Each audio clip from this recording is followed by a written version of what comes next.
আপুর কি অবস্থা ভাইয়া?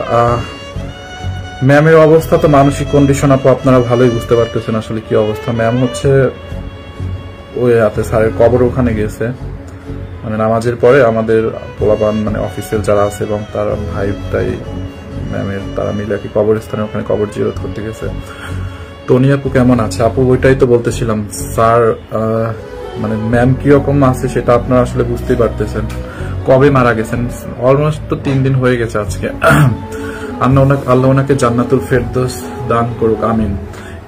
আর কিছু মানুষ আছে স্যার, মানে এতটাই খারাপ লাগছে, মানুষ এটা কিভাবে করতে পারে ভাই? আমরা তো আমাদের সবাইকেই তো হচ্ছে একদিন ছেড়ে চলে যেতে হবে, যারা আপনারা আমার লাইভটা দেখতেছেন।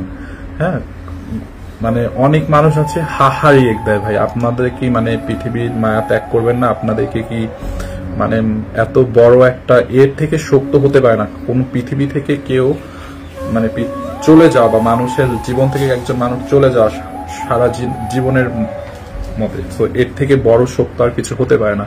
তো আপনারা হচ্ছে অনেকে একবারে হাহারিয়ে দেন পোস্টের মধ্যে, বিশেষ করে স্যারের মৃত্যুর সংবাদটা যখন পেজে জানাচ্ছে খুব কম সংখ্যক 2-3 জন ওখানে হাহারিয়ে দিচ্ছে। আমার খুব আফসোস লাগে যে আসলে এরা কারা, এরা কত মানে আফসোস করার বিষয়, বুঝছেন?